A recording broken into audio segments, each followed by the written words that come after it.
आप सभी किसान मित्रों को नमस्कार। और मैं हूं चंद्र प्रकाश। और आज हम बात करेंगे कि तरबूज में जो विल्ट लग जाते हैं, जिससे हमारी फसलें पूरी ख़राब हो जाती हैं और पूरी सूख जाती हैं। तो आज उसी के बारे में बात करेंगे कि ये तरबूज में जो फ्यूजरियम विल्ट लगता है, जो विल्ट लग जाते हैं, वह किस प्रकार से लगते हैं और इसकी क्या प्रबंधन है, और हमें इसके लिए हमें पहले से क्या व्यवस्था करनी है कि जो हम इस बीमारी को लगने से अपनी फसलों को बचा सकें, क्योंकि यह बीमारी लगने पे आप इसका कोई उपचार नहीं कर सकते हैं। तो इसलिए हमें पहले से क्या-क्या ऐसे उपाय हम ऐसा कौन सा उपाय करें जिससे यह बीमारी जो है हमारी फसलों पर ना लगे और हम इस बीमारी से एक छुटकारा पा सकें। तो आइए बात करते हैं कि क्या है फ्यूजेरियम विल्ट। तो सबसे पहले इससे बात कर लेते हैं। फ्यूजेरियम विल्ट जो है तरबूज की सबसे आर्थिक रूप से लगने वाली बीमारियों में से एक महत्वपूर्ण बीमारी है और यह दुनिया भर में उपस्थित है। और इसके लगने के इससे गंभीर परिणाम होने पर उपज में जो है 100% तक का नुकसान हो सकता है। और इस रोग का जो बनने वाला जो रोगजनक जो होता है वह एक कवक होता है, जिसे हम फ्यूजेरियम ऑक्सीपोरम फार्माई स्पेशलिस्ट नियोम कहते हैं। फार्मा स्पेशलिस्ट नियम जो है रोगजनक के संस्करण को उन्हें चिन्हित करता है, उन्हें इंगित करता है, जो विशेष रूप से तरबूज को संक्रमित करता है। फ्यूजेरियम ऑक्सीपोरम अन्य फार्म विशेष हैं। इसके कई अन्य फार्म विशेष भी हैं जो अन्य फसलों को संक्रमित करते हैं, लेकिन वे आमतौर पर तरबूज पर अधिक रोगजनिक व लेकिन इसके जो फार्म विशेष होते हैं और जो अन्य फसलों को संक्रमित करते हैं, लेकिन वे आमतौर पर तरबूज पर रोगजनिक नहीं होते हैं।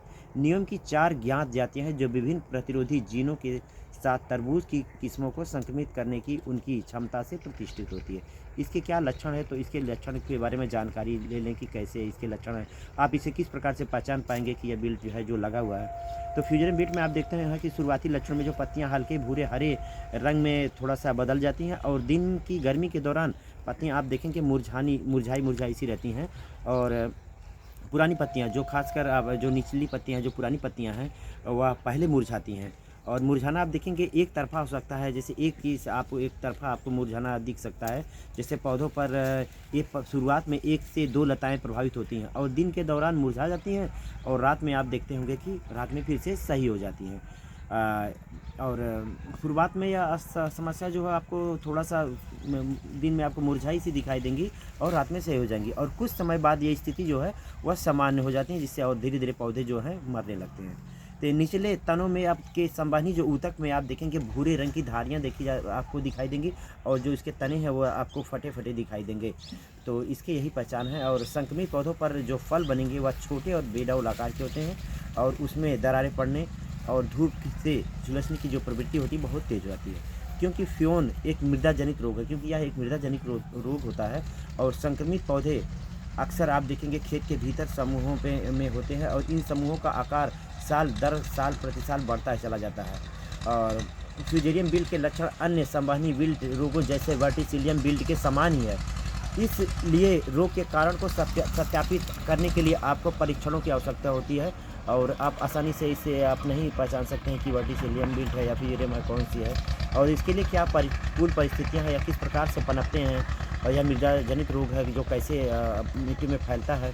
आज उसके बारे में थोड़ा उसकी जो परिस्थितियाँ हैं उसके बारे में चर्चा करते हैं। और जो इनके विकास के लिए अनुकूल जो परिस्थितियाँ होती है वह हल्की रेतीली मिट्टी होती है या अम्लीय मिट्टी जिसमें नाइट्रोजन उर्वरकों का प्रयोग आप अधिक करते हैं। और ऐसे और कुछ पौध परजीवी जैसे नीमाटोड हुआ, नीमाटोड जैसे रूट नॉट नीमाटोड यह जो मिट्टी में पाया जाता है, वह यह रोग उसमें बहुत ही तेज़ी से पनपता है। इस रोग के लगने के चांस ऐसी मिट्टियों में अधिक होते हैं। तो बसंत ऋतु में आप देखेंगे जैसे ठंडी और नम स्थितियां जो जड़ों के संक्रमण को बढ़ावा देती हैं, लेकिन मुरझाने के लक्षण की जो अभिव्यक्ति होती है वह गर्म और शुष्क अवधि के दौरान आप अधिक स्पष्ट रूप से आप दिखाई पड़ जाती है।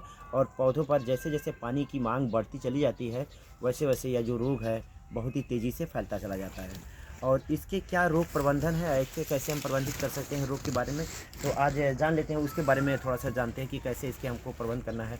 तो पहले आप देखें कि संक्रमित जो प्रत्यारोपण के परिणाम जो स्वरूप जो खेत में बड़े पैमाने पर जो रोग विकसित हो जाते हैं, इसलिए रोपण से पहले यह सुनिश्चित कर लेना चाहिए कि उपकरण को हमें अच्छी तरह से साफ कर लेनी है।